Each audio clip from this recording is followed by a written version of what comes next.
Hi, I'm Daniel Lucas, and welcome to Book 101 Review. Book 101 is all about the books that I read for the last 40 years. And today I have my special guest making a positive difference for yourself and humanity. One of her advocacy, and of course, an author too, and the author of the book.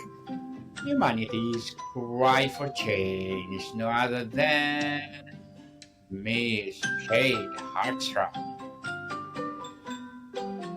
You, Daniel. It's so wonderful to be here. I appreciate you inviting me. Welcome, welcome, Miss Kate, on Book 101 Review. And can you please introduce more about yourself that I missed? I'm sorry I didn't hear you. I'm having a hard time hearing. Yes, so can you please invite our listeners to, no, please introduce more about yourself that I miss? Oh, thank you. I certainly will. I am so honored to be a messenger of some very important information that is really helping and supporting a lot of people. And I never saw myself as an author before. Many, many years ago, probably about 25 years ago now, when I was in deep meditation, I had this beautiful words coming through me that I realized was guidance from my spirit guides. And so I took a pen and paper and started writing word for word. It was so beautiful. And then in time, I received more information that gave me an insight. And I thought, this information is so helpful for so many people, not just for me. And that's what guided me to start writing books. So I had my first book published in 2010. And then my most recent book here, Humanity's Cry for Change, is the creative process of my writing through there. I am also a public speaker. I'm very passionate about helping people to know that although the world seems very chaotic, and it is, and there's so much change, all of this is actually not random chaos. There's a higher purpose for what's happening. So I speak, that's one of my main topics. I also talk about self confidence. I'm also a certified life coach and a certified financial coach. So it brings me a lot of joy to be able to support people in recognizing what's really going on the planet and how they can better navigate. And one more thing, Daniel, I'd like to share is, I wasn't always this confident or being able to do podcasts or public speaking. I used to be super shy and I had low self esteem because, like a lot of people, I had a traumatic childhood. And part of that was I lost most of my hearing when I was 2 years old. And it was as a result of me being a curious toddler. I actually fell out of a window 1.5 stories high. And as a Mm. result, I lost most of my hearing. But then that caused me to have low self esteem. But thankfully, I have hearing aids and I've been able to transcend that, which is really the reason I am so passionate about helping others to know it is truly possible to make positive change in our lives. I'm living proof. Indeed. Yeah. Indeed. And Miss Kate, thank you so much for sharing your knowledge and wisdom to the world. Thank you. Thank you. Oh, thank you. So today let's talk about your humanity cry for change. What is all about? Oh, thank you. Yes. Humanity's cry for change is, in essence, answering some very questions that so many people are asking.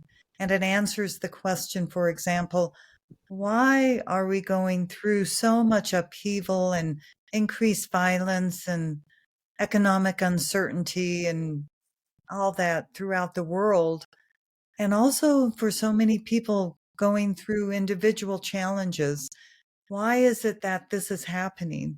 And I will share with you that the reason is because humanity is actually going through another evolutionary leap.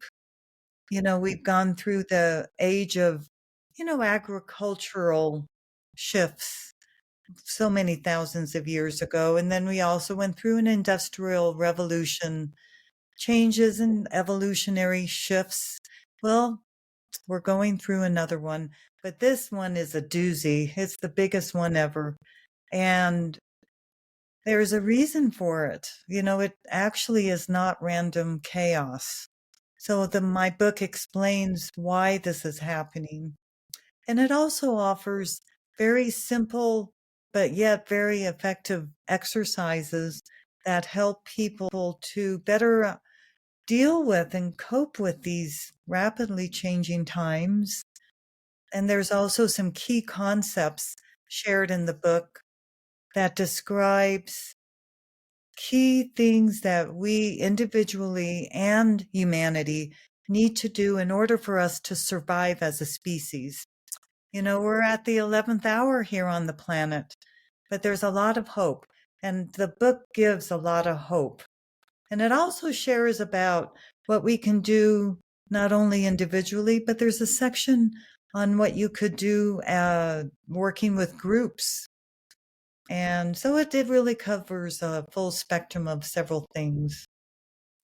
And it's giving people hope and tangible, practical things that they can do to really navigate these times so that they're not as anxious. It's helping, like I give talks on the book, and it's helping people to calm down and have a little less stress because they know what's going on and they know how to cope with it. Interesting, Miss Kate. And the title begins with humanity's cry for change. From your research and perspective, what is the essence of this collective cry? Is it the cry of justice, for meaning, for connection, or something else entirely? Excellent question, Daniel. I believe, from my perspective, I believe it comes from the context of that particular person's life.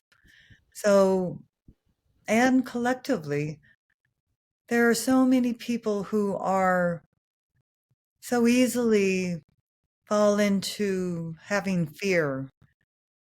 And so they have a cry that they want peace. They want to feel better. They want relief from all of the challenges in life. Some people are not aware that, well, challenges help us to expand and grow. And unfortunately, Daniel, as you might know, so many people, I mean, it's just human behavior. Many people will not change if things are like going on really well, or, they're just going on with the life status quo, or, they're just kind of mundane. But until they're in great pain, they don't always take any action. So unfortunately, it takes deep pain, or it takes a huge challenge, or it takes the global upheaval to give people the impetus, to become a catalyst for them to move forward, to make change because they are in deep pain. And there is that cry. I think the reason depends on the person. I think you have a good question there. I think it just, for myself, I can answer the cry for me. I so desire to have peace. I so desire to see everyone on the planet to have joy and to have enough food and have shelter and have basic needs met. So that's my cry. Miss Kate, what does the new Earth you envision look and feel like in practical, tangible terms? How would our daily lives, communities, and institutions to be different? Another excellent question. Thank you for asking. You're Our welcome. daily lives would be where there is far more collaboration and kindness, far more widespread kindness, and also respect towards people, towards animals, towards the Mother Earth. Everyday life, someone would be able to walk out on the streets and feel safe. People would feel so much more neighborly, and they would be much more inclined to help a stranger, because in the new earth, they would recognize and they would know and they live by the concept of oneness, which is recognizing that we're all interconnected. When we can recognize that we are interconnected, then we know that what we do to another, or what we say, or what we think about someone else actually has an impact on them.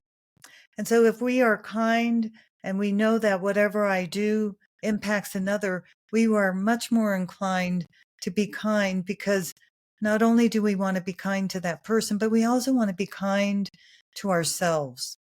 Because again, it's that amazing concept. Everyone is a mirror to us. Everyone is interconnected. So how we think or act or show up has a ripple effect to those around us and to all of the collective consciousness, all of humanity. So in practical terms, it would allow people to recognize their greatness. And when they can recognize their own greatness, they see that better in another. Also, again, there would be a much more widespread kindness and loving and treating others with respect.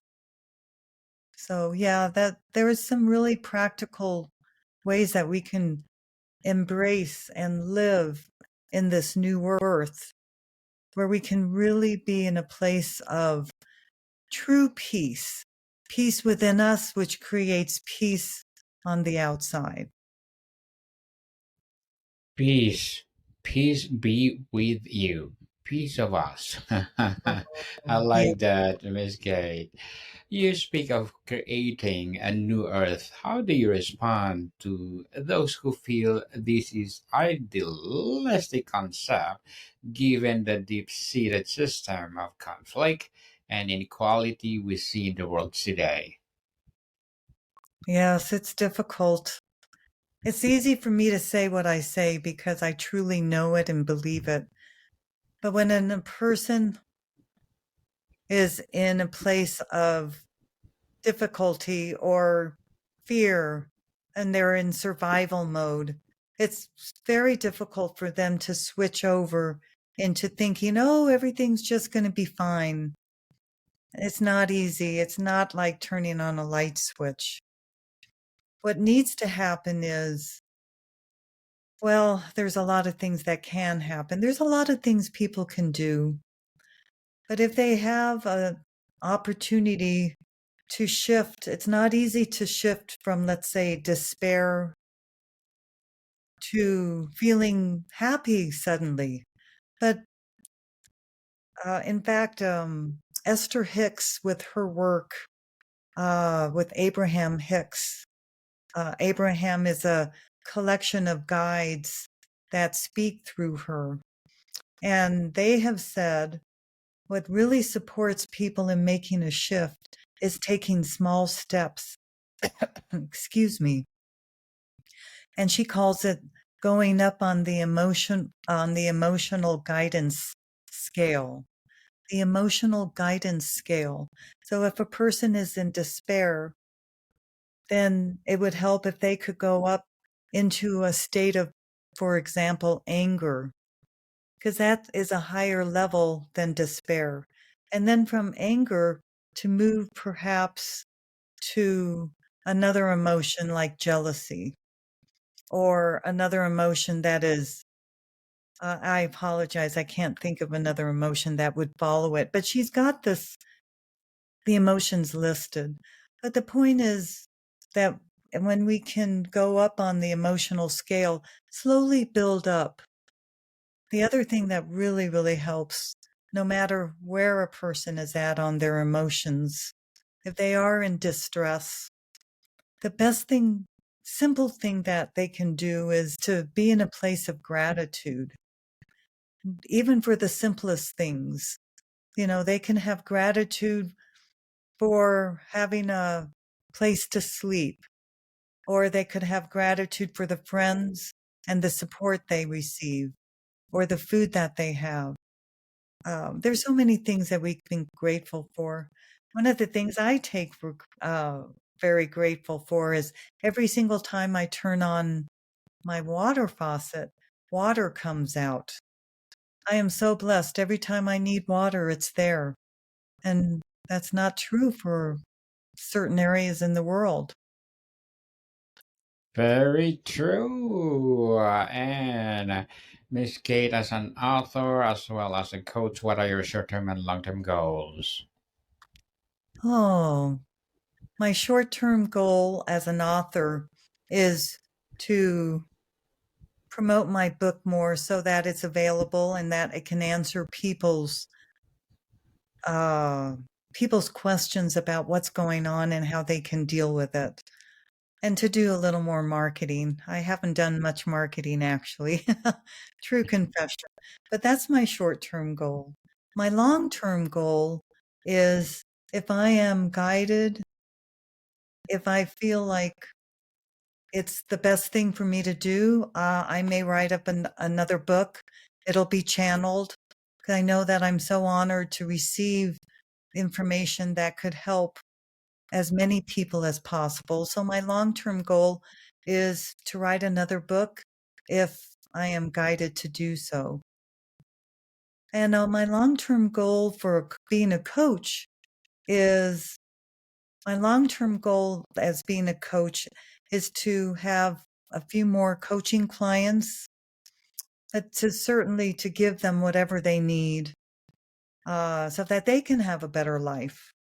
I'm known as a confidence coach, and I also am an intuitive empowerment coach. So I'm very, very honored to be supporting my clients. So my long-term goal is to continue to have clients to coach.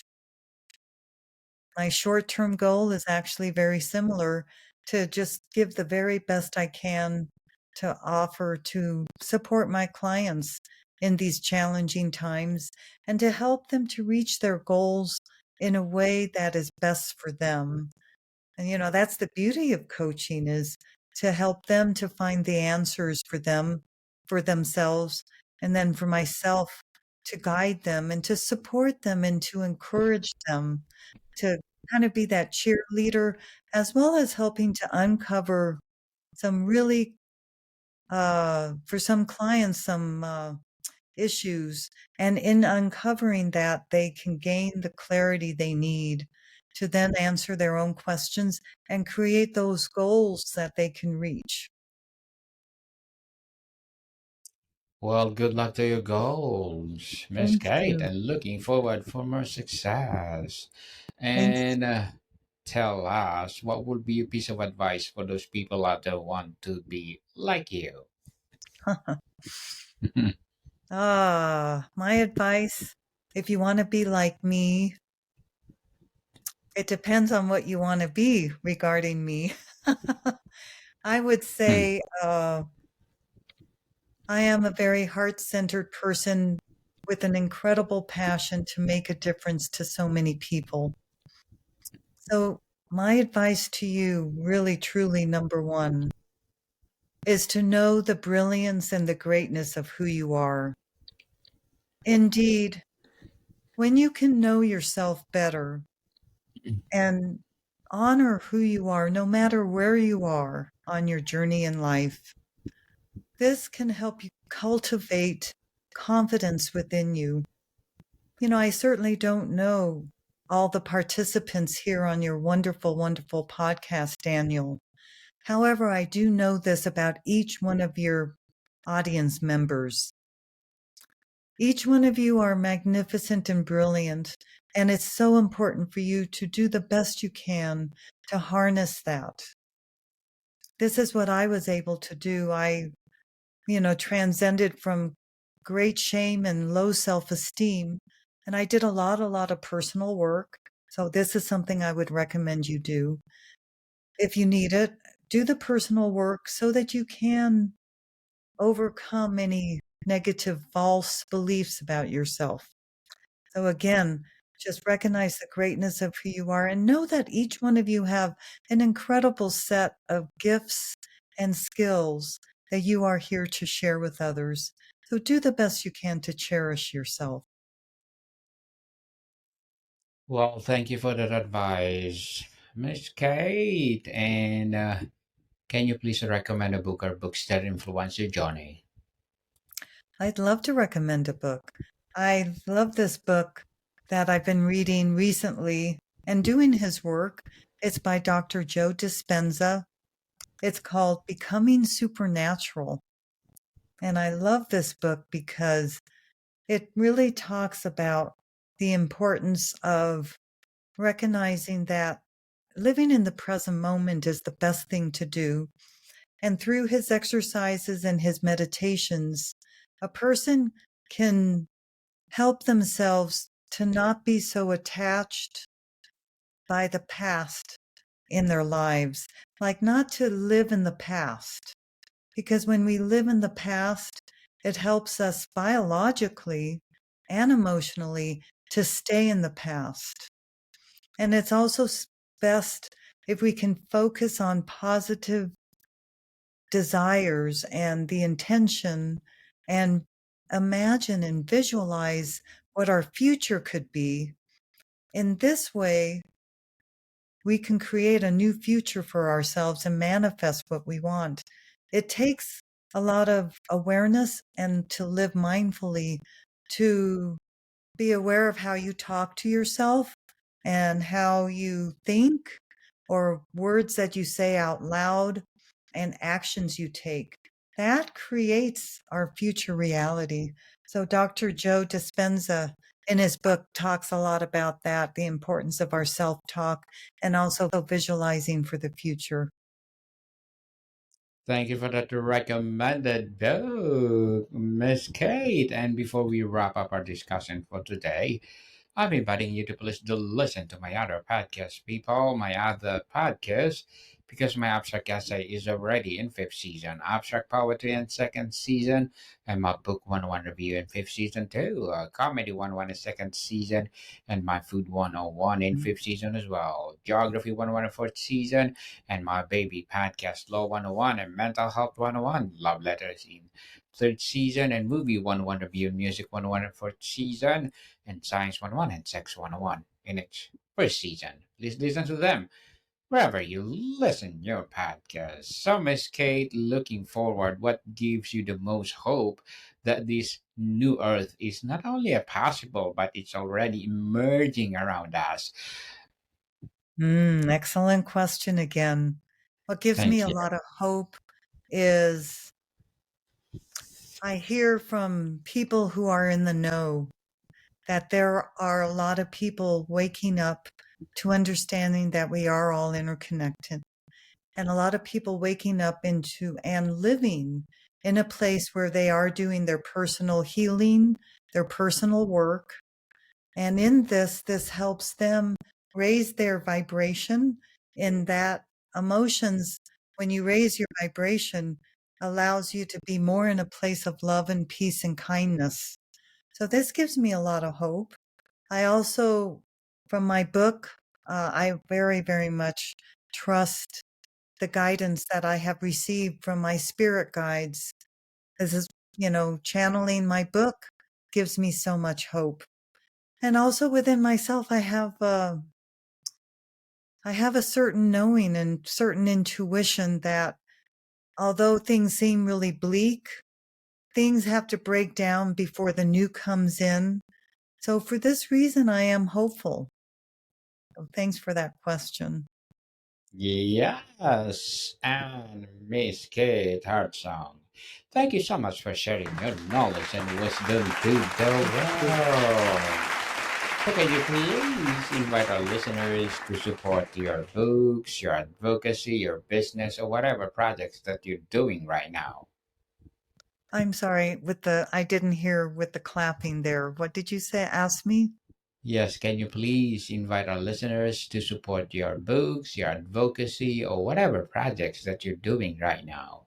Oh, thank you. Yeah, I do have I'd be grateful if anyone is interested in buying my book and doing a review and just supporting people to know what's going on the planet. And I would also, I have a YouTube channel called Kate Heartsong. If you'd like to go on there, there's some great videos. And if you would subscribe, that would help. I would really appreciate that. Thank you. Yes, people support Miss Kate Hard Song because if you support her Thank for sure, more and more empowering books like this to come. So Miss Kate, thank you so much for your time. Oh, and thank you. It's been such a joy and honor to be with you. And Daniel, thank you for all the good work you're doing. I really appreciate you. Thank you so much, Miss Kate. This whole podcast is created for everybody who want to talk about their talents, like you. So Miss Kate, thank you so much for your time. And thank you. Many blessings. Many blessings likewise. More to come, people. See you soon.